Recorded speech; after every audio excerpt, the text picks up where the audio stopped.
damos la bienvenida a toda la gente que nos sigue a través de la radio Vida, en Perú, acá en Hamilton, en Nicaragua, en México. Son varias emisoras que están publicándonos. Y aunque les parezca mentira, nos escribieron de Australia para pedirnos permiso también. No sé si esto es radial o se están compartiendo los videos y el blog de la iglesia.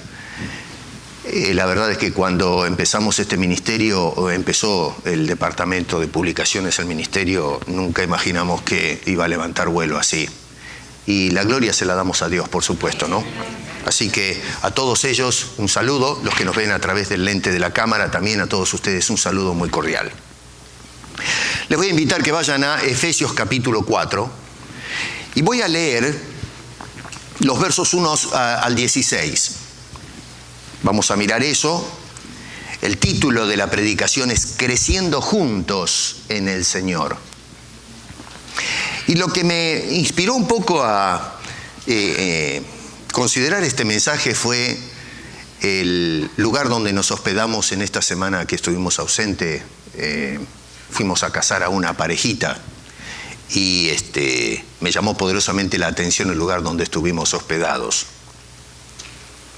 En el verso 1 dice el apóstol Pablo: yo, preso en el Señor, os ruego que andéis como es digno de la vocación a la que fuisteis llamados, o con que fuisteis llamados, debo decir, con toda humildad y mansedumbre, soportándoos con paciencia los unos a los otros en amor, solícitos en guardar la unidad del Espíritu en el vínculo de la paz.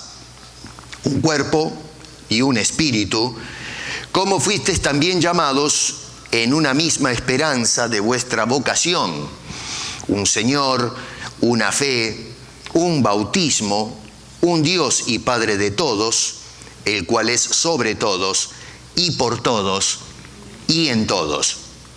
Pero a cada uno de nosotros fue dada la gracia conforme a la medida del don de Cristo. Por lo cual, dice, subiendo a lo alto, llevó cautiva la cautividad y dio dones a los hombres. ¿Y eso de que subió, qué es? Sino que también había descendido primero a las partes más bajas de la tierra. El que descendió es el mismo que también subió por encima de todos los cielos para llenarlo todo. Y él mismo constituyó a unos apóstoles, a otros profetas, a otros evangelistas, a otros pastores y maestros, a fin de perfeccionar a los santos para la obra del ministerio, para la edificación del cuerpo de Cristo, hasta que todos lleguemos a la unidad de la fe y del conocimiento del Hijo de Dios, a un varón perfecto, a la medida de la estatura de la plenitud de Cristo. ¿Para qué? Dice, para que ya no seamos niños fluctuantes, llevados por doquiera de todo viento de doctrina, por estratagemas de hombres que para engañar emplean con astucia las artimañas del error, sino que, siguiendo la verdad en amor, crezcamos en todo en aquel que es la cabeza, esto es Cristo, de quien todo el cuerpo, bien concertado y unido entre sí por todas las coyunturas que se ayudan mutuamente, según la actividad propia de cada miembro, recibe su crecimiento para ir edificándose en amor. Padre, gracias por preservar esta hermosa carta y estas palabras que están contenidas dentro de ella. Y te rogamos, Señor, que gentilmente la apliques a nuestros corazones para bendición de nuestras almas. Te lo rogamos en el nombre de Cristo Jesús. Amén. Acá, hermanos, hay una frase que es central en toda esta porción que leí y crucial hasta cierto punto. Y está en el verso 3, donde dice, miren ahí en sus Biblias, tienen que seguirme con la Biblia porque ya saben, ¿no? Yo hago una exposición bíblica, no quiero que me escuchen a mí, sino que vayan siguiendo lo que nos dice la inspiración. Dice que somos o debemos andar solícitos en guardar la unidad del Espíritu en el vínculo de la paz. ¿Cuál es el papel de la iglesia? ¿Cuál es la función que tenemos nosotros? Como Iglesia de Cristo, en un plano universal, histórico, y también ahora en plano local, nosotros como iglesia en la ciudad de Toronto y todas las iglesias que están a lo mejor representadas a través de los medios que nos transmiten. Tenemos el ministerio hacia afuera, que es la evangelización propiamente dicha. Y es correcto y debemos tener un corazón misionero como iglesia, pero no debemos descuidar. Y yo estoy convencido de esto, de que hemos descuidado la atención interna de la iglesia. Hemos descuidado en las últimas décadas especialmente, el nutrir a la iglesia de la palabra de Dios. Es decir, de edificar la iglesia no solamente en un contexto numérico, pero la construcción del alma, ¿no es cierto?, de cristianos que estén bien parados en la palabra de Dios. Y ahí es donde estamos patinando. Uso ya esa expresión porque en nuestro país usamos ese término, creo que todos lo entienden, ¿verdad? Estamos allí, no estamos dando en el blanco, estamos fallando. A eso me refiero. Entonces, el ministerio del Espíritu Santo, porque acá otra vez dice solícitos en guardar la unidad del Espíritu, es, entre otras cosas, es unir, no desunir. Y si hay un fenómeno del cual somos testigos en la era presente, es que la iglesia, en lugar de ir uniéndose, está sucediendo lo contrario. Cada vez se incrementa la grieta de separación entre las diferentes iglesias, incluso dentro de una misma denominación. Antes teníamos la famosa guerra denominacional, basada en asuntos teológicos, luego en asuntos administrativos, organizaciones que manejan el conglomerado de congregaciones que, congregan o atomizan. Y eventualmente dentro de esas organizaciones se fueron abriendo, se fueron separando, y ahora tenemos inclusive tenemos divisiones dentro de las mismas iglesias locales. Acá en la ciudad de Toronto, la cantidad de iglesias que se han fundado y que se han fundado por partir o desmembrar congregaciones locales es alarmante. Impresionante. Usted puede darle una vuelta a Toronto y va a encontrar kioscos espirituales, kioscos religiosos le llamo yo, no son iglesias.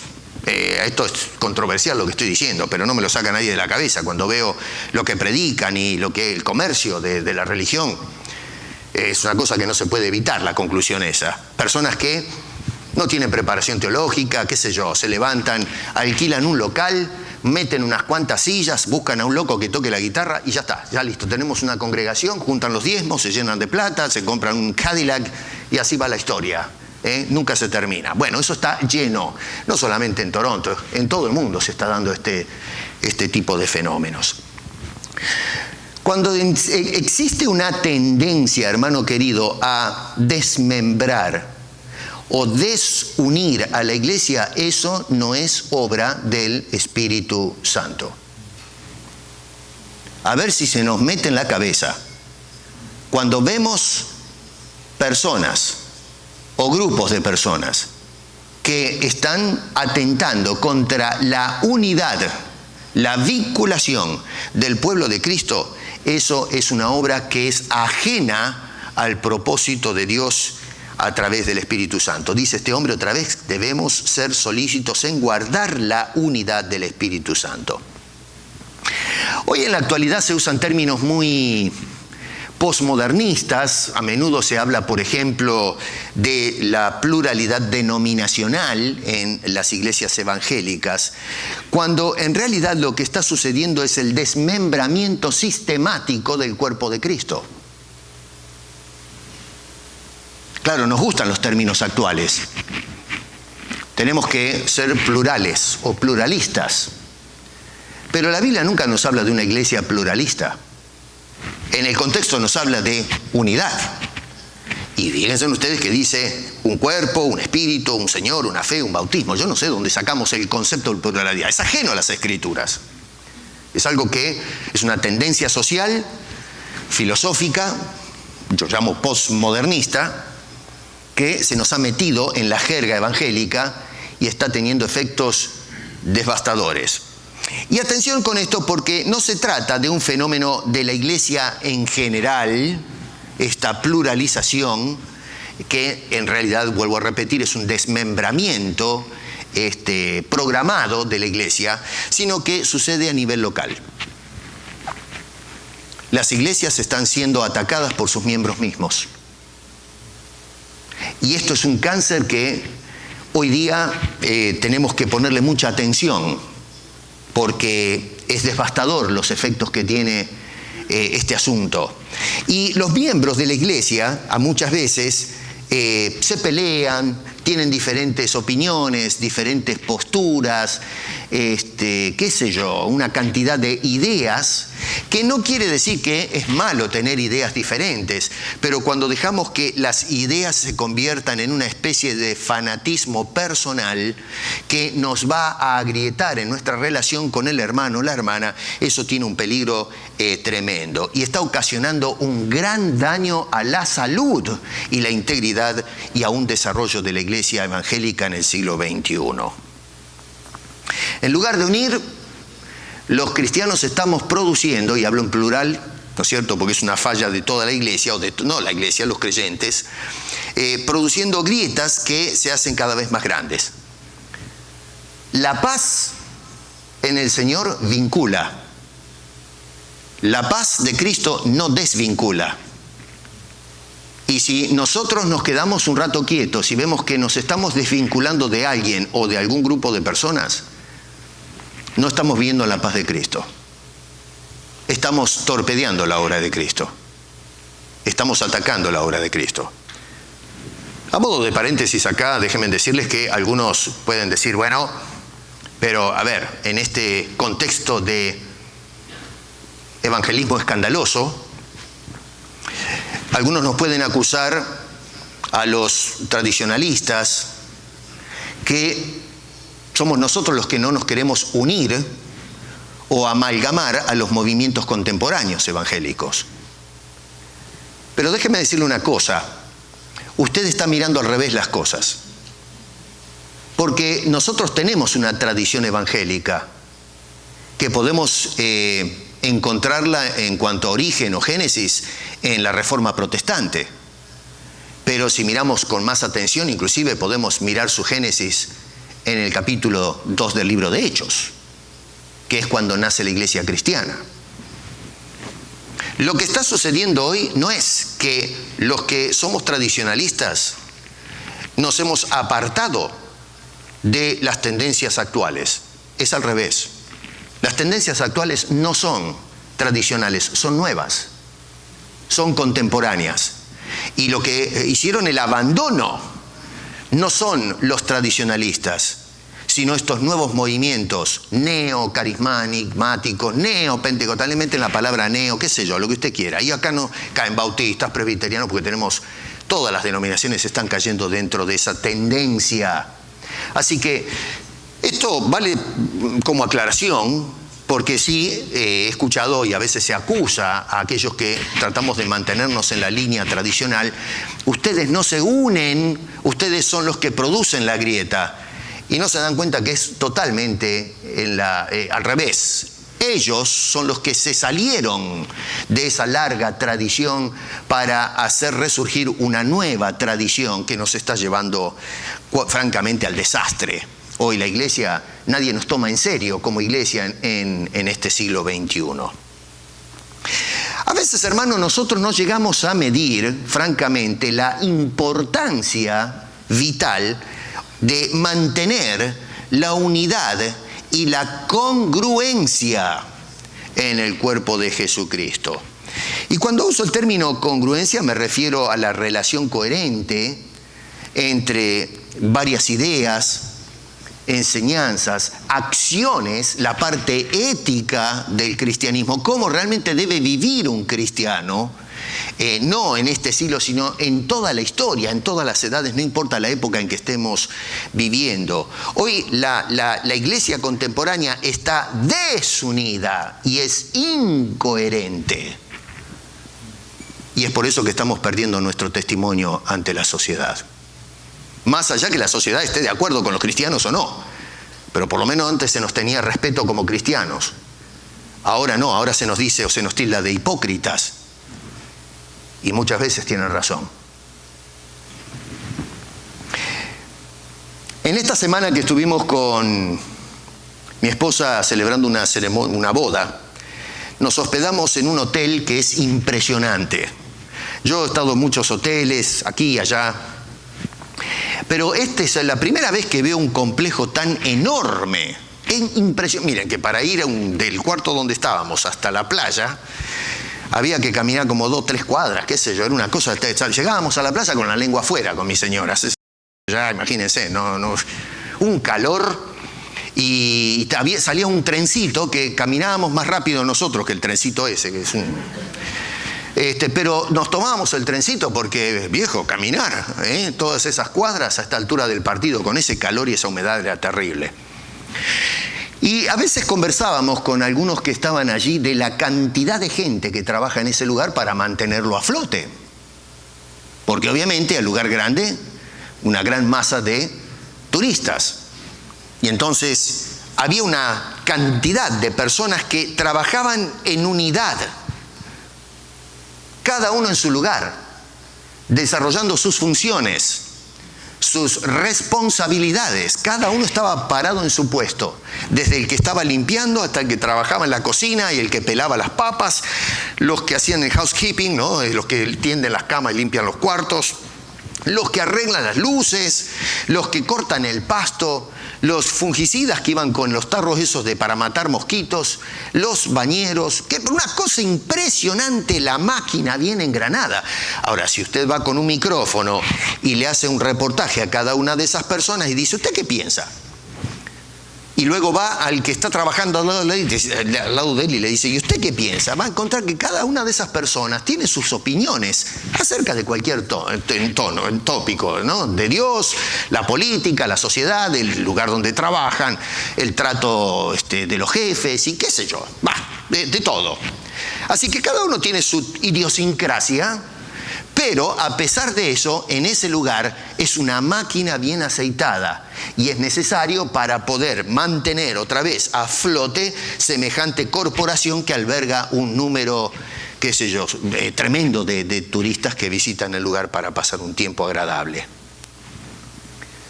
La iglesia cristiana necesita ese tipo de organización.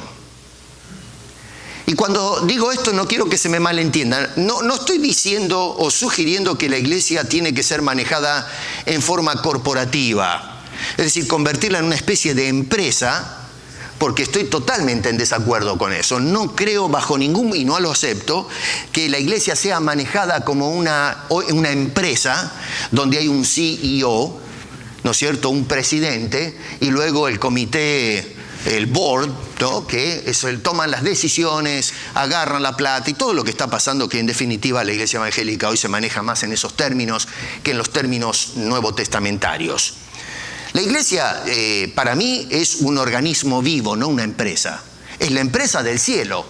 Pero cuando usamos la palabra empresa, no la debemos entender de la forma en que la entendemos aquí abajo. Es otro concepto distinto. Así que, a pesar de que nosotros pensamos diferentes, debemos tener esa unidad, hacer que la iglesia funcione como una máquina bien aceitada. No solo la iglesia local, con toda su organización, pero la iglesia de Cristo, el cuerpo de Cristo. Por eso Pablo utiliza la figura de un cuerpo que tiene sus miembros, cada uno haciendo su función. Si a mí me arrancan el brazo y lo tiran ahí al suelo, ese brazo no creo que pueda hacer mucho. Y es más, yo que soy derecho, ¿no? No creo que pueda hacer mucho si me falta ese brazo. Así que lo necesito en su lugar y haciendo las funciones que le corresponden o para lo cual fue diseñado ese brazo.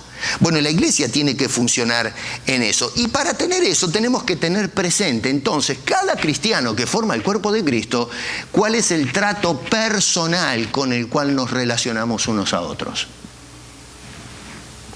Es decir, debemos mantenernos vinculados. Vuelvo a repetir, verso 3 dice, solícitos en guardar la unidad del Espíritu en el vínculo de la paz. No existe esa organización si no tenemos o no estamos vinculados los cristianos unos a otros a nivel local y a nivel global. Si en fin, no estamos vinculados, sí, tenemos una serie de diferencias y tensiones que no buscan un terreno común donde poder encontrarnos. Hermano querido, nosotros tenemos que empezar ahora, si queremos que la iglesia sea efectiva, tenemos que ser coherentes. Tenemos que empezar a ser congruentes. Porque si nosotros no somos coherentes en lo que decimos y lo que practicamos, y esto a diario, no adentro de la iglesia, porque adentro de la iglesia sí somos todos coherentes. Cuando alguien dice, ¿usted cree esto? La gente salta y dice, amén, aleluya, claro que sí, creemos. No, pero yo no me refiero a ese tipo de coherencia. Coherencia es cuando decimos amén, si eso se proyecta o se traslada en nuestra acción diaria fuera de la iglesia, ¿no es cierto?, este edificio donde nos congregamos y alabamos a Dios. Allá afuera se muestra la coherencia. Allá afuera es donde mostramos si soy realmente una persona discípulo de Cristo Jesús. Es decir, lo que decimos y lo que practicamos y cómo nos tratamos mutuamente los cristianos que forman parte del cuerpo de Cristo. Porque, a ver, si nosotros decimos algo y actuamos de otra manera diferente, somos una farsa. Somos una mentira. Y saben una cosa, hoy la iglesia está desacreditada porque los cristianos estamos actuando en una forma falsa. Realmente hemos caído en la hipocresía. Yo sé que esto duele. A mí no me gusta cuando el Señor me dice, hipócrita, hijo mío, estás actuando con hipocresía. Pero es un llamado necesario. Juan el Bautista, ¿se acuerdan ustedes cuando llamaba a la gente y se acercaban entre ellos los religiosos? Y él los encaraba y decía, generación de víboras. No tenía tapujos para decir las cosas, ¿no? Si alguien se levanta hoy y le dice a los cristianos generación de víboras, los religiosos, que están metidos adentro de la iglesia, ¿qué van a hacer con esa persona? Le cortan la cabeza, igual que a Juan el Bautista, Le cortan la cabeza. No literalmente, pero, en fin, le dicen de todo, destruyen su carácter, porque nos ofende que se nos diga esas cosas. Bueno, está bien, nos podemos ofender, pero el hecho de que me ofenda cuando somos confrontados con la Escritura no cambia la realidad de que la iglesia está caminando en una forma falsa.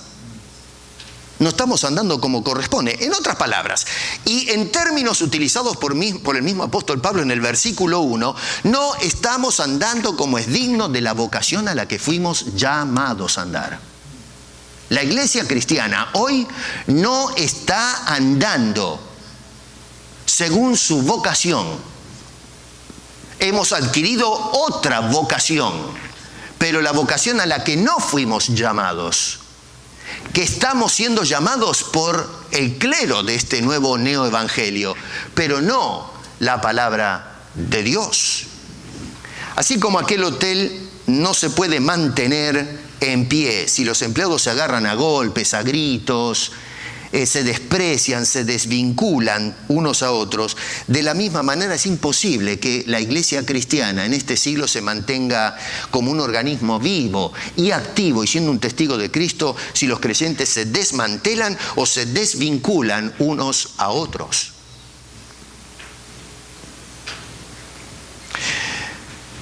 Pablo, miren qué interesante, porque dice que la iglesia, si ustedes ven ahí en el versículo 16, esta es la conclusión de esta sección, dice que está en desarrollo. Fíjense en sus Biblias, está en desarrollo. No dice que ya se desarrolló, ni siquiera que está empezando. Ya tenemos 2000 años de historia, ya empezó el asunto. Es una obra en progreso, una obra en construcción todavía. Está creciendo la iglesia. Pero para eso debe tener unida todas sus partes. Otra vez, verso 16 dice, de quien todo el cuerpo de Cristo, eso lo tenemos en el verso anterior, que es la cabeza, bien concertado y unido entre sí por todas las coyunturas que se ayudan mutuamente, según la actividad propia de cada uno de esos miembros, recibe su crecimiento para ir edificándose en amor. Así que, a ver, ¿qué está diciendo Pablo en líneas generales en este versículo? Bueno, nos está diciendo que todo el cuerpo, no alguna parte, sino todo el cuerpo, la iglesia de Cristo, recibe su crecimiento. Pero, ojo, dice, además, recibe ese crecimiento para ir edificándose. Y luego dice que debe ir edificándose correctamente en amor.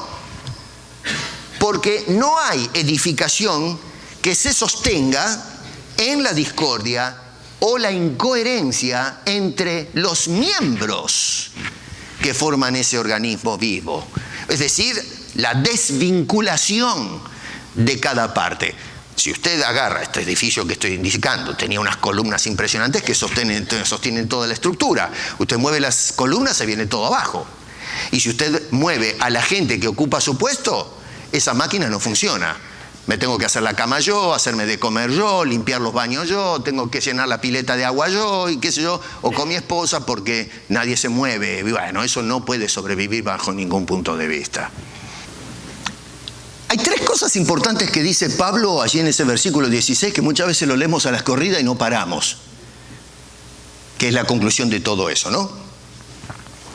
Y cosas importantes para estar bien vinculados en el cuerpo de Jesucristo. Es decir, a ver, yo estoy con mi hermano, con mi hermana, nos vemos todos los domingos, pero ¿cómo me vinculo con estas personas? ¿Cómo mantengo una estructura compacta, ligada, para que podamos, en fin, ir creciendo juntos y darle forma, o dejar que Dios le dé forma, en definitiva, a este cuerpo vivo que es la iglesia? Y luego, ¿cómo nos relacionamos con otras congregaciones que son fieles a la palabra de Dios?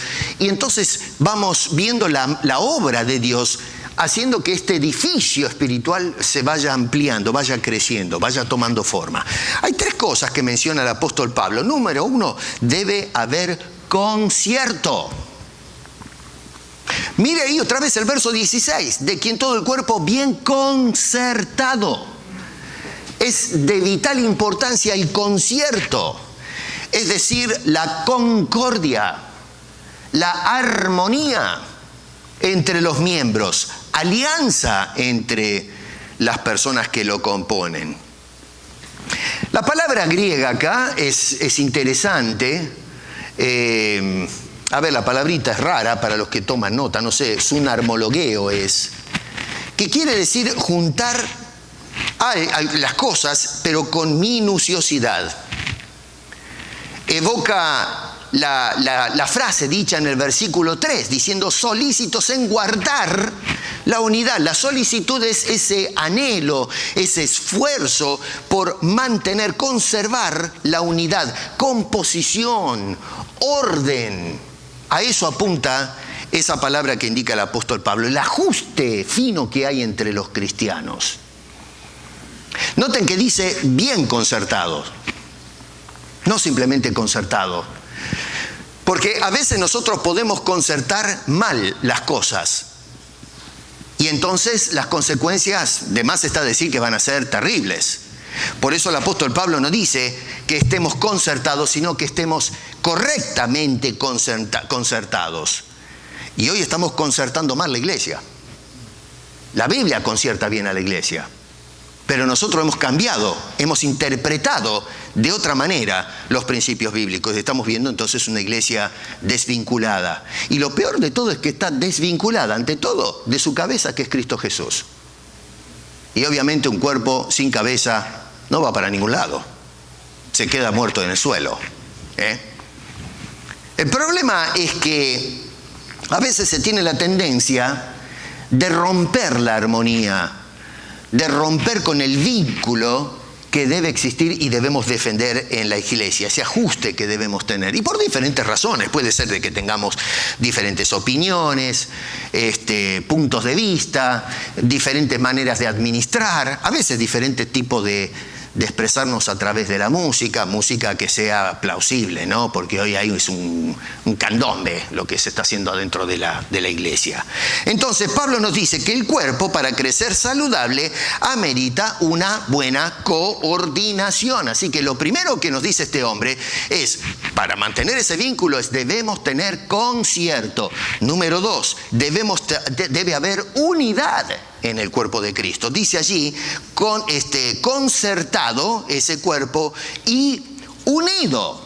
Acá la palabra también es importante, porque cuando leemos unidad, a veces lo entendemos en una forma un poco obtusa esto. Es decir, pensamos de que unidad es simplemente estar con mi hermano. Estoy unido con los bautistas. Estoy unido con los pentecostales, los presbiterianos. ¿Cómo? ¿Y cuándo es que estamos unidos en Cristo, para Cristo, por Cristo? ¿Cuándo escuchamos nosotros ese lenguaje hoy? ¿Cuándo escuchamos decir a la gente, estamos todos unidos a la cabeza de la iglesia, que es Cristo? No, estamos unidos a la cabeza del pastor de la iglesia, el pastor Piesco, el apóstol Benítez, el profeta o la profeta Marisa, y qué sé yo, ¿no? Arcángeles ahora, y arcángel también, una señora que dice que es arcángel, ya lo mencioné esto. Estamos unidos a los líderes. El líder de la iglesia es el pastor Piesco. Bueno, por tomar un nombre, no, mi querido, no, estás mal. Estás muy mal. Si tú estás unido al pastor Piesco y Piesco es el que te va a dirigir, vas a tropezar y te vas a dar la nariz en el suelo. Todos tenemos que estar unidos a la cabeza de la iglesia, que es Cristo Jesús. Y el papel mío es simplemente hacer esto, abrir las Escrituras, y juntos, tú y yo, vamos a adherirnos a la cabeza de la iglesia, que es Cristo Jesús, y entonces la mente de Cristo toma control de su cuerpo, de la iglesia. Pablo decía, ya no vivo yo, mas vive Cristo en mí.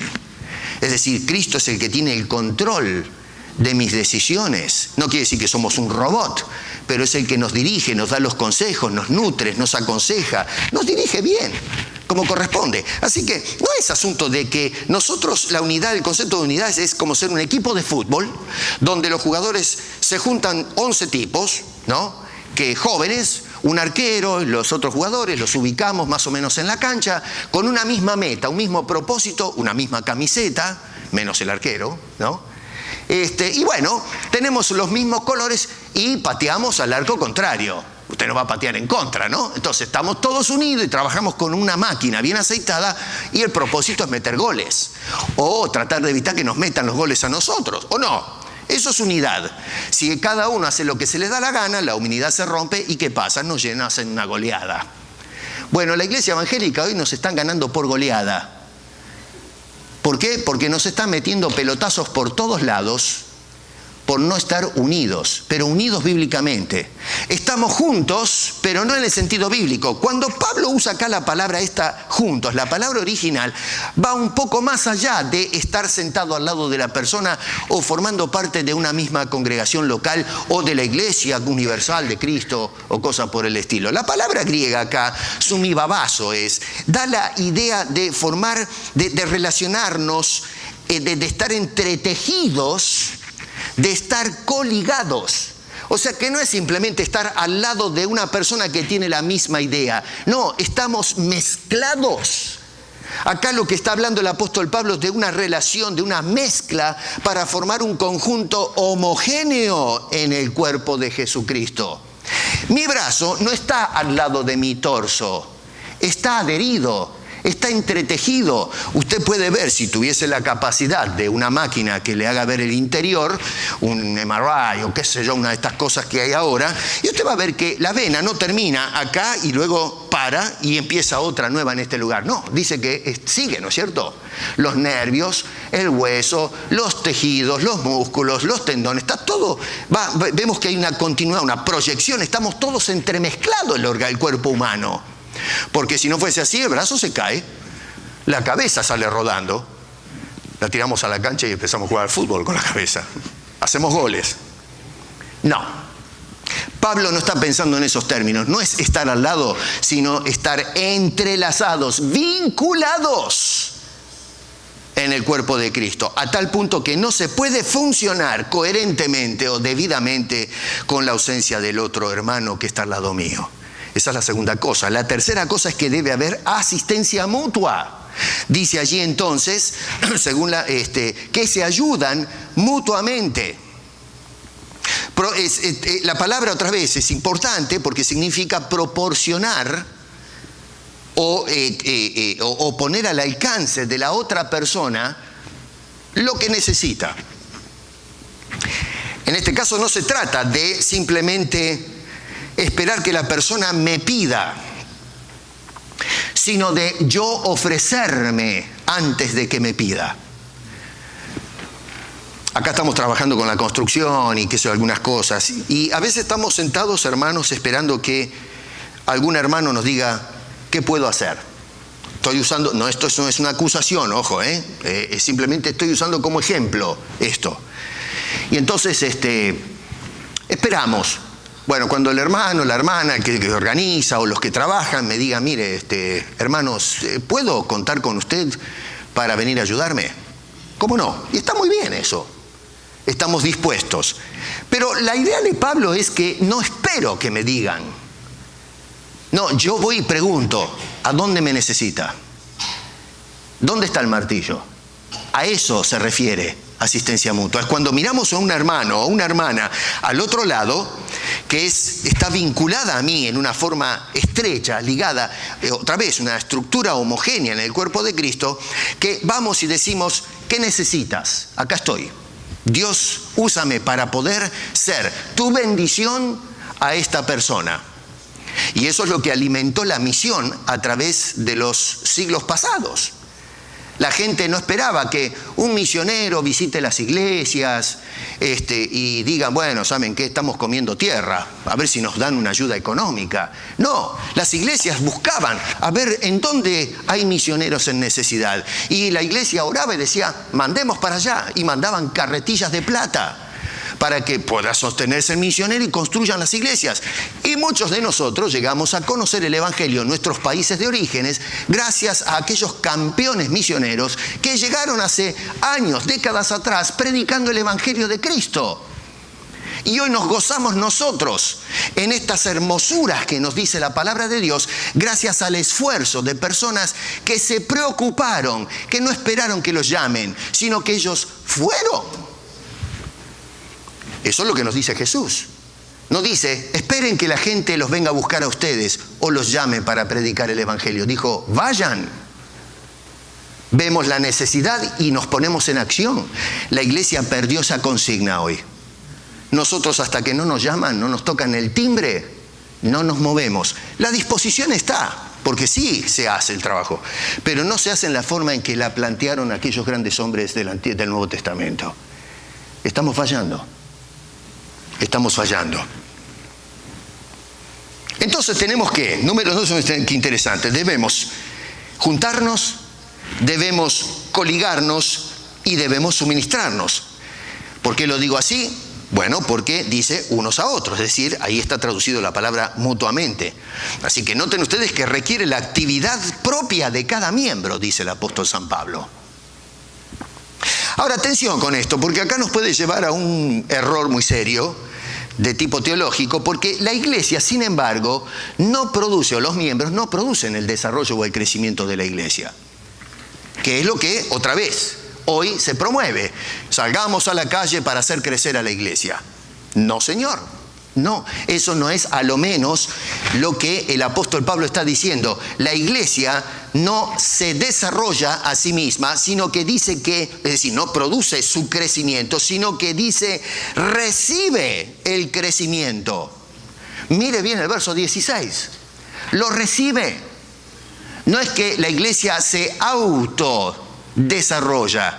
Dios tiene la mano metida en el asunto. Usted cuando lee el libro de Hechos, Lucas tuvo cuidado de mostrarnos la actividad y responsabilidad de cada persona, pero al final nos dice en varias ocasiones, y el Señor añadía a la iglesia los que habían de ser salvos. No Pablo, no Pedro o Juan o algunos de los que trabajaban en la iglesia. No, era el Señor. Estos hombres miraban más allá que la actividad humana, porque nosotros somos los instrumentos o parlantes de Dios para llevar las buenas nuevas, pero la obra es de Dios.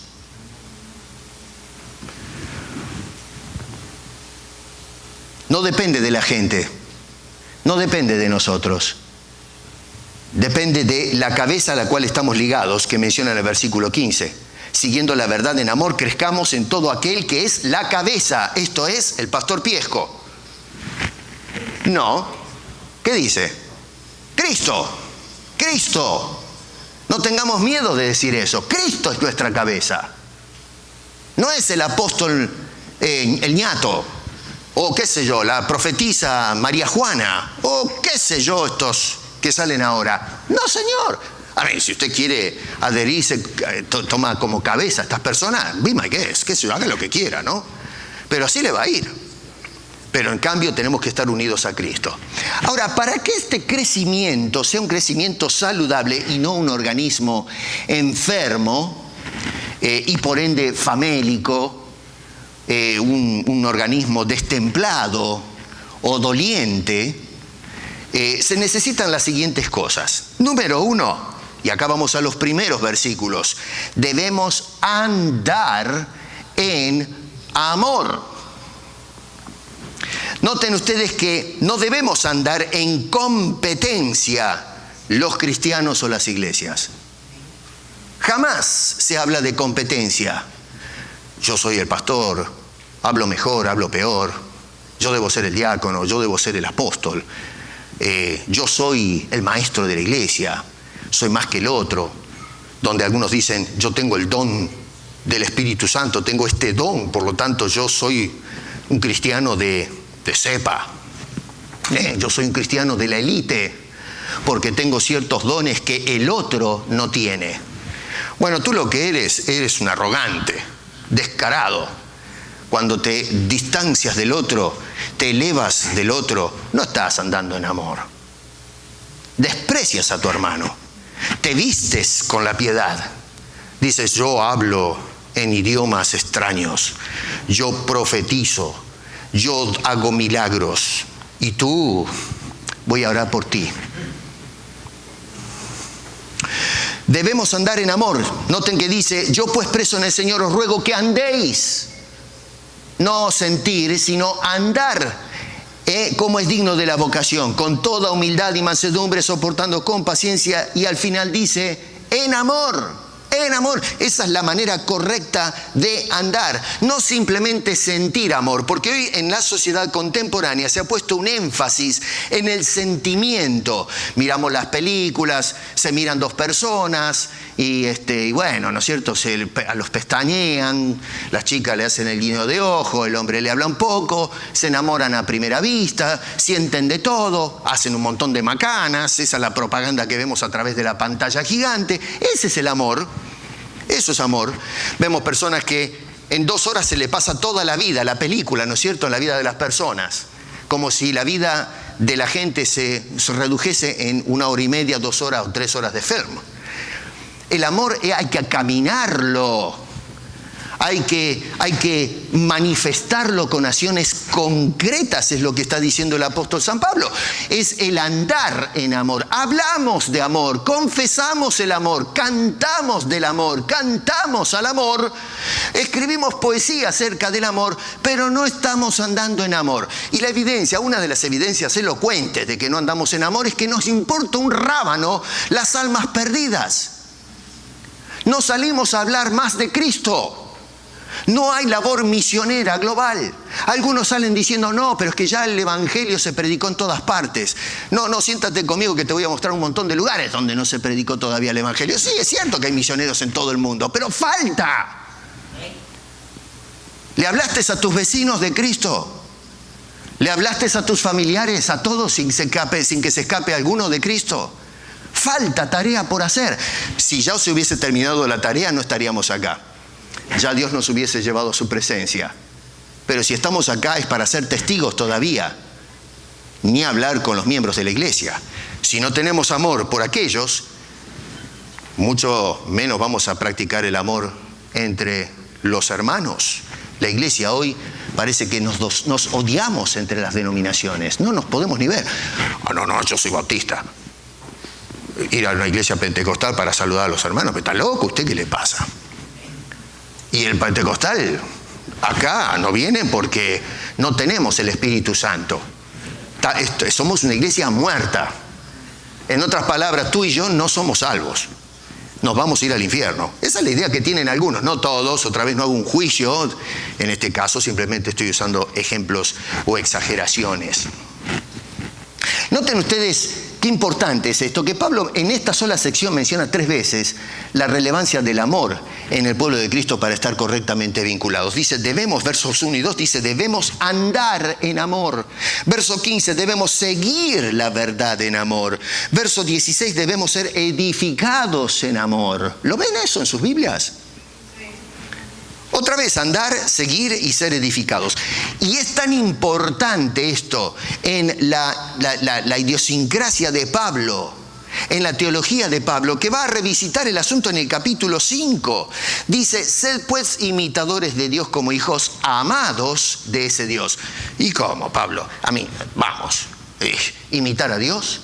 Bueno, fíjate, en el verso 2 nos va a decir de qué manera. Dice, y andad en amor, como también Cristo nos amó y se entregó a sí mismo por nosotros, ofrenda y sacrificio a Dios en olor fragante.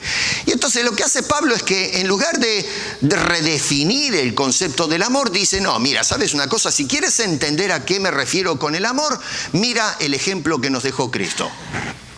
Cuando tú trates con tu hermano, con tu hermana, dentro de la iglesia o de otra iglesia, tienes que pararte un poco y decir, ¿cómo lo trataría Jesús a esta persona? Y ahí, viejo, se nos tiene que caer la careta. A veces decimos, no, yo con este no me junto. No me gusta. Huele. No me gusta cómo se viste. No me gusta cómo habla. Qué sé yo, no me gusta del país que viene. Es argentino. Cosas por el estilo. No me gusta. Y, a ver, si nos sentamos un momento y decimos, bueno, pero, a ver, está bien, esa es mi manera de pensar, pero ¿qué haría Cristo en mi lugar? Bueno, ahí cambia todo el esquema. Porque acá lo que está diciendo es, otra vez, sigamos el ejemplo de Jesucristo en cuanto al amor se refiere. Y noten que el ejemplo de Cristo es de un amor de entrega personal por el otro. Porque dice allí, como también nos amó y demostró ese amor, ¿de qué manera? Entregando su vida por nosotros. Si quieres un ejemplo elocuente de amor verdadero, mira no solamente lo que sintió Cristo, pero qué hizo Cristo por ese amor. Un amor que se entrega por el otro. ¿Te entregas por tu hermano? ¿Te entregas totalmente? Por eso es un pedazo de bruto el hermano ese. Pero la Biblia no dice si se porta de cierta manera. No, dice Jesús, amén. Si Jesús hubiese escogido en base a lo que la persona es, pobre Pedro, pobre de nosotros. Si él tenía que escoger en base a eso, no escoge a nadie, porque ninguno tiene la estatura para ganarse el amor de Cristo. Así que un amor sacrificial, un amor que tiene costo. No solamente entregarse, pero tiene que costarme. A veces, si una persona me trató mal, me habló mal, me insultó, qué sé yo, que duele, lo que nosotros tenemos que hacer es hacer el paso del sacrificio. Claro, nuestra tendencia natural es decir, yo no me acerco a esta persona, es más, no le hablo mal, no le doy el saludo, ¿o no? Esa es la tendencia. Si me meten una trompada en la barriga, yo no voy a decir, ¿sabe qué? Está bueno esto, ¿eh?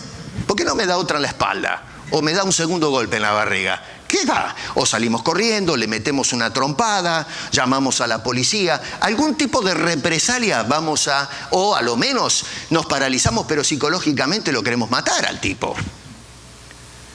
Pero en este caso lo que tenemos que hacer es lo que hizo Jesús. Lo golpearon, lo abofetearon, lo insultaron, no merecía nada de lo que le hicieron y sin embargo dio el paso de amor y dio su vida por esas personas que le dieron la espalda. Ese es el tipo de amor que define el apóstol San Pablo. Un amor que tiene un costo sobre nosotros, genera una pérdida.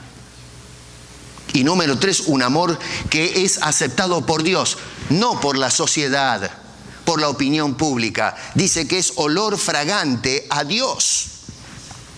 Esto evoca el incienso que se ponía en el santuario, en el lugar santo, y que ascendía y representaba las oraciones, básicamente. Y la idea acá es de Dios oliendo ese aroma de la consagración de su pueblo y se goza. Es un olor fragante el del incienso. Bueno, nos está diciendo que nuestro andar en amor sea algo que, así como lo hizo Cristo, que fue un sacrificio de olor fragante, ahora andemos como Él y por lo tanto ese andar sea ese aroma fragante a Dios. Pero en cambio, como está andando la iglesia, es un olor fétido, podrido, roñoso. ¿Cómo puede Dios sentir gozo y satisfacción cuando ve que la iglesia está desvinculada, se están matando unos a otros? Estos son mis parlantes, estos son mis testigos a quienes los mandé al mundo para hablar de la paz con Dios y la paz entre los hombres. Pero no puede ser. Para manifestar este tipo de amor ejemplificado en Cristo, tenemos que, otra vez volviendo al capítulo 4, tenemos que, número 1, tener un carácter de extrema humildad. Dice este hombre, andad como es digno. Y entonces verso 2 dice, con toda humildad. ¿Me siguen? Verso 2 del capítulo 4, humildad. ¿Qué quiere decir esto? Una persona de carácter modesto, dócil, una persona sumisa a Dios. No es la persona que cuando le hacen algo en contra se le sube la temperatura y el ego, ¿no? ¿Cómo se atreve usted a hablarme a mí? Pero usted se da cuenta con quién está hablando. ¿Pero quién se ha creído usted? Yo hice una serie de predicaciones donde hablo de los ungidos de Dios. No toquéis a mis ungidos. Pastor, usted me parece que está patinando acá. ¿Pero cómo se atreve usted? Usted no sabe con quién está hablando. Yo soy el pastor. Yo soy el apóstol de la iglesia. Soy el ungido de Jehová. ¿Cómo se atreve usted a tocarme a mí, que estoy metido por la mano de Dios en una burbuja, en la vitrina en el panteón? Estoy en el Olimpo. ¿Más que Olimpo? Vamos. Acá dice este hombre que debemos tener o mostrar un carácter humilde. Una persona que baja, no que sube. Jesús mostró humildad. Miren, es Dios. Dice Filipenses que descendió de la gloria, se humilló, dice, a sí mismo. Y noten que no se humilla como lo hacemos nosotros. Dice, siguió bajando hasta ser contado con los reos, la lacra más cruda de la sociedad. A ver, lo crucificaron al lado de dos sinvergüenzas, dos ladrones asesinos. ¿Cómo Jesús merecía eso? Y sin embargo, lo insultaron, lo golpearon, lo blasfemaron y sin embargo, él no abría la boca. Al contrario, pedía perdón a Dios porque no sabían lo que estaban haciendo. Humildad. Hoy la iglesia es una iglesia soberbia, arrogante. Nos las pasamos tirando piedras en lugar de flores de amor. Debemos tener un carácter manso. Dice allí en la segunda parte del versículo, dice humildemente y con mansedumbre, dice el apóstol San Pablo. La palabra está prautes. En en el original, ¿no es cierto? El idioma en que se escribe el Nuevo Testamento tiene que ver con una disposición gentil, tranquila. Eso es el manso. ¿Ustedes se dieron cuenta a veces hoy día la alarmante preocupación que hay en vialidad de el nivel de agresión que hay entre los que manejan en la calle? En todas partes, Si va manejando uno y se cruzan los coches, la gente se baja y se quieren matar. Yo me acuerdo que cuando llegué a Canadá en la década del 80, usted iba por la calle y decía, pase usted. No, pase usted. No, por favor. No, pase usted. Y venía un tercero y decía, bueno, ustedes discutan, yo paso. Ahora no, que pase usted ni que 8:15. A ver, los hombres le abrían la puerta a las mujeres, ¿no? Por favor, permítame.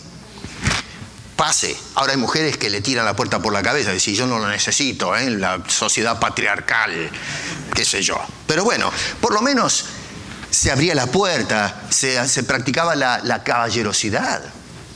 En la iglesia, los hermanos, por favor, hermano, le daba la mano, siéntese usted primero, no, siéntese usted. Existía esa... Yo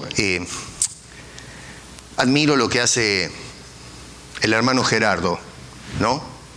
Otra vez, no para hacer propaganda de lo que hace. Es un ejemplo. Este hermano, cuando yo termino de dar las clases de escuela dominical, tiene un vasito de agua preparado para mí. A mí se me seca la boca ahora. Por la edad, qué sé yo. Son un asunto de la edad, se le va secando la boca a uno. Ya no produce la misma cosa. Entonces, este señor lo que hace es, sin que yo se lo pida, yo nunca le dije, usted me va a tener un vaso de agua preparado. Y lo hacía la hermana Azucena, lo hizo por años también. Estos hermanos, Azucena venía y me ponía el vasito de agua acá. Ahora Gerardo me tiene el vasito de agua, esto yo no lo puse. Este vaso está acá porque lo puso el hermano Gerardo. Jesús dijo, si le das un vaso de agua a uno de estos mis pequeños, a mí me lo das. Le sale del corazón. Nadie le pidió a este hombre que haga eso. Otra vez, no es un aplauso, lo hace, o sea, lo estoy usando como ejemplo. Eso, hermano querido, muestra una persona que se preocupa, que es humilde, tranquila. Pero a veces la gente si va a uno le dice a un hermano, usted me puede preparar un vaso de agua, pero usted qué se cree, que soy el aguatero yo, no tiene piernas, vaya y búsquese el vaso de agua. ¿Quién? Yo le voy a servir el agua a usted. ¿Quién es usted? En un sentido tiene razón, ¿no? A mí, yo tengo 2 piernas, puedo ir a buscarme el vaso de agua. Pero, ¿me entiende a dónde voy? Es esa actitud de cooperación, de decir, ¿qué puedo hacer por la otra persona? Y no digo para que ustedes me traigan todos los domingos un vaso de agua ahora, ¿no? Porque me van a llenar todo esto. No, es para que pienses en tu hermano, el que está al lado tuyo, el que está atrás tuyo, adelante tuyo, tu vecino, tu familiar.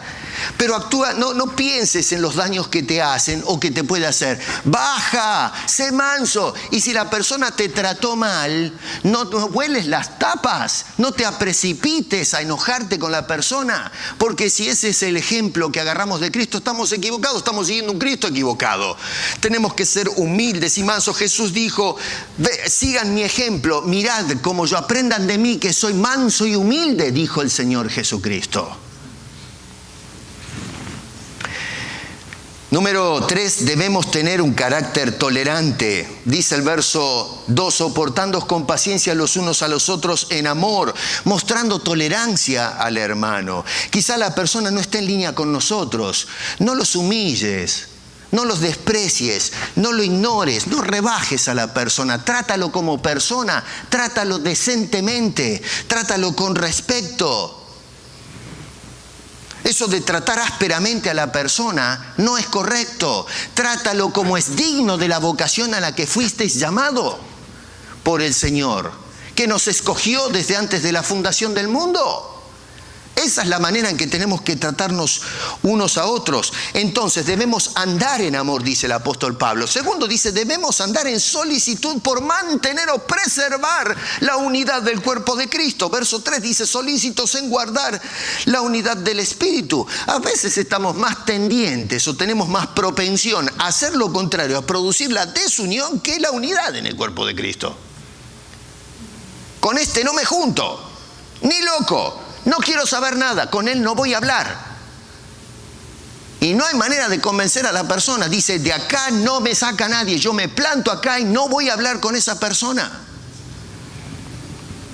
Cada conflicto, cada diferencia que tenemos debe ser visto como una oportunidad que nos presenta el Señor, no para distanciarnos de esa persona, sino para ver cómo practico estas cualidades y lograr ganar, vincular a esa persona. Y si él no se quiere vincular conmigo, por amor me voy a vincular yo con él. Porque ese es el mandato que nos dejó el Señor en su santa palabra. Y si yo digo, no lo voy a hacer, estás viviendo en desobediencia. No estás andando en amor, estás andando en tu propio criterio. Pero eso no quiere decir que andamos como Dios nos manda en su palabra.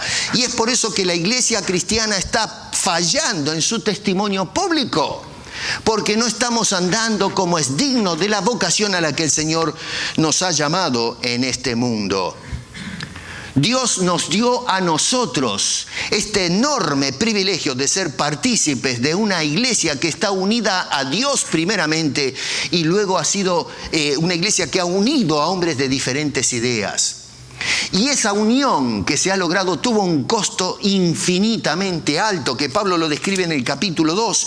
Dice en el verso 12, estabais sin Cristo, ajenos, sin esperanza y sin Dios, pero ahora en Cristo Jesús habéis sido hechos cercanos por la sangre de Cristo, porque Él es nuestra paz, derribando la pared intermedia de separación. Verso 16, y mediante la cruz reconciliar con Dios a ambos en un solo cuerpo, es decir, judíos y no judíos, matando en esa cruz las enemistades. Verso 18, por medio de Él, es decir, de Cristo, los unos y los otros tenemos entrada por un mismo espíritu al Padre.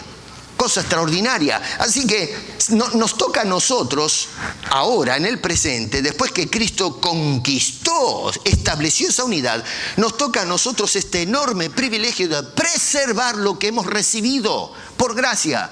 La unidad que hizo Jesús, que llevó a cabo con Dios, hombres pecadores unidos ahora, reconciliados con Dios, y los unos con los otros. Y ahora es nuestro deber, nuestra responsabilidad impuesta de mantener, de preservar el vínculo de ese organismo vivo que es la iglesia o el cuerpo del Señor Jesucristo. ¿Y cómo se logra eso? ¿Cómo se hace eso? Dice en el versículo 3, en el vínculo de la paz. En el vínculo de la paz. Hermano querido, la hostilidad no vincula.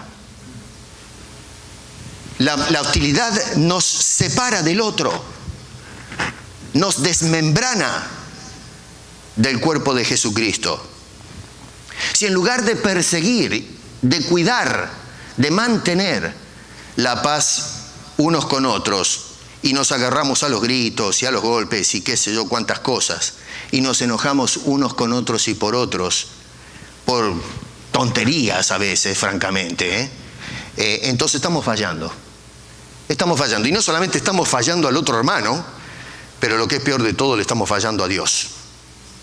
Porque estamos pisoteando el costo que tuvo el unir a los hombres con Dios en Cristo Jesús nuestro Salvador. Así que debemos andar en amor, debemos andar con solicitud para mantener esa vinculación, y por último debemos andar en coherencia doctrinal. Y esto es algo que hoy día, mi querido, bueno, ¿qué quiere que le diga? Hoy ¿qué coherencia doctrinal tenemos? Si es un lío esto es una ensalada de frutas. ¿Sabe lo que es la ensalada de frutas? Se cortan un montón de frutas, se la tiran en la olla, le meten jugo, qué sé yo, un montón de cosas y lo revuelven todo. Y usted no puede a fin distinguir qué es qué ahí adentro. Es un guisado de ideas torcidas y de cualquier cosa. La gente cree cualquier cosa, viejo, cualquier cosa. Y la razón es porque somos incoherentes en cuanto a doctrina se refiere. Note lo que dice. Verso 4 a 6 dice, un cuerpo, un espíritu, como fuisteis también llamados en una misma esperanza de vuestra vocación, un Señor, una fe, un bautismo, un Dios y Padre de todos, no de algunos, de todos los cristianos, ¿cierto? Dice Padre de todos y por todos y en todos. Coherencia. Es decir, la relación lógica entre las cosas que se enseñan o entre las partes o elementos del cuerpo de Cristo, de modo que no se produce contradicciones en lo que proclama la Iglesia de Cristo. No se trata de, para parafrasear esas frases ahí, de tu cuerpo, tu espíritu, tu esperanza, tu Señor, tu fe, tu bautismo. Deja de ser el centro del cosmos, mi querido. Bájate del umbral ese donde estamos subidos. Pero ¿quién nos creemos nosotros que somos? ¿De dónde? No pensamos un poco de dónde hemos caído. Pero ¿quién nos creemos nosotros que somos los seres humanos? Yo tengo el derecho. ¿Qué derecho?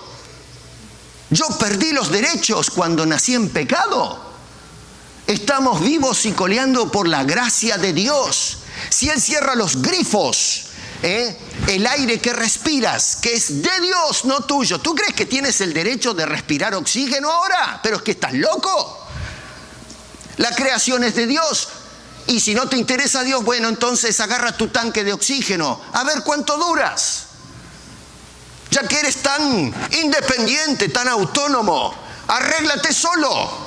Que Dios no mande más la lluvia, que no haga salir el sol, que no mande las estaciones, que no mantenga que la tierra fértil, que no irrigue con los ríos el suelo árido, que cierre el oxígeno en la atmósfera y lo llene de carbono y cosas por el estilo.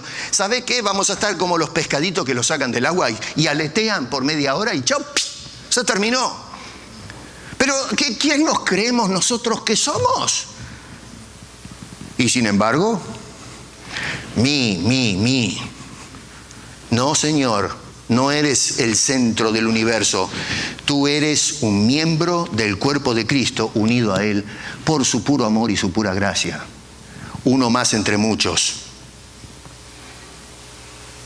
Pablo dice entonces, que todo el cuerpo bien concertado y unido recibe su crecimiento para ir edificándose en amor. Entonces, a ver, para ir cerrando, ¿cuál es la aplicación de todo esto que les dije? ¿A dónde voy con todo esto? Bueno, hoy la iglesia es una iglesia dividida. Más que nunca, una iglesia dividida. Nos hemos dividido por asuntos doctrinales. Nos hemos dividido por arrogancia, falta de humildad, falta de mansedumbre y falta de tolerancia. Estamos divididos por fanatismos denominacionales. Yo tengo la camiseta de este color, soy hincha del Barcelona y estos colores no los abandono, por tomar un ejemplo. De aquí no me mueve nadie. No importa si estamos en el error. No importa si yo pertenezco a una denominación que está diciendo un disparate, yo tengo la camiseta. Y acá nací, acá morí. Y no me mueve nadie. Bueno, quédate ahí, está bien. ¿Quieres estar ahí? Fine, quédate ahí. Pero te estás desvinculando del cuerpo de Cristo. Y sin embargo escogemos ese tipo de cosas. Y esta división se produce por falta de consigna. La consigna de juntar, la consigna de coligar y la consigna de suministrar, como dice o enlista Pablo en el verso 16, y hacerlo unos a otros. Así que como aquel hotel en donde estuvimos hospedados no puede mantenerse a flote si no existe esta perfecta coordinación, esta sinfonía, donde cada uno en su lugar ejerce sus funciones, no puede sobrevivir un mes o una semana, diría yo. Bueno, de la misma manera, si no existe esta organización, esta unión orgánica en la Iglesia de Cristo, no vamos a poder cumplir nuestra comisión de ser testigos de la paz de Dios ofrecida a los hombres y de edificarnos, ayudándonos mutuamente mientras Dios nos da el desarrollo. Hay un lema famoso que todos conocemos que dice: la unión hace la fuerza. ¿No es cierto? Este es un lema que tuvo su origen, según dicen los que saben, en el año 1830, en el siglo XIX, a principios del siglo XIX, en Bélgica, durante la revolución de ese año. Bueno, ¿saben una cosa? Cristo es el que une. Cristo es el que nos da la fuerza. Cristo es el que nos vincula y nos permite ser exitosos. Sí, la unión hace la fuerza, pero no la fuerza revolucionaria que hacen los pueblos que se levantan a la violencia para reclamar sus derechos democráticos o la liberación de tiranías. No, en este caso es distinto. La unión hace la fuerza para ser los testigos, los parlantes, ser efectivos en la comunicación del Evangelio. Y si nosotros no estamos vinculados unos a otros, vamos a fracasar como estamos fracasando en el siglo XXI, la iglesia contemporánea. Escuchamos discursos muy bonitos, pero no la palabra de Dios llamándonos a hacer lo que nos corresponde. Así que no nos pongamos en contra de la obra de Cristo, procurando desunir lo que tuvo un costo tan grande, que fue la vida de nuestro bendito Salvador. Tengamos solicitud en guardar la unidad del Espíritu en el vínculo de la paz, para que la iglesia regrese otra vez a sus bases y podamos al fin recuperar el lugar que nos corresponde, es decir, de ser los parlantes de Cristo a este mundo, más allá de que acepten el mensaje o no. Y entonces sí vamos a cumplir las palabras de Pablo. Vamos a andar como es digno de la vocación a la que el Señor nos ha llamado, por su gracia, no porque somos mejores que los demás, sino por su bendita y gloriosa gracia. Te llamo a que esta semana y de aquí en adelante andes en esos términos. Y cualquier cosa que se te ofrezca que sea distinto, escápale, porque eso no es del Espíritu de Dios. Padre, gracias. Gracias por tu palabra. Ayúdanos, Señor, a poder obedecer. Gracias a ligarnos a la cabeza de la iglesia, que es Cristo. Ayúdanos a ser nutridos por esa cabeza. La cabeza que piensa mejor que muchas cabezas, de gente que tiene que aprender a pensar, a tener la mente de Cristo. Gracias que tú piensas por nosotros, que no salen ideas torcidas de tu cabeza, sino que tú nos diriges a un andar digno de la vocación a la que fuimos llamados, amando, predicando y entre nosotros buscando el vínculo en la paz y el amor, porque te lo pedimos en el nombre de Cristo Jesús. Amén.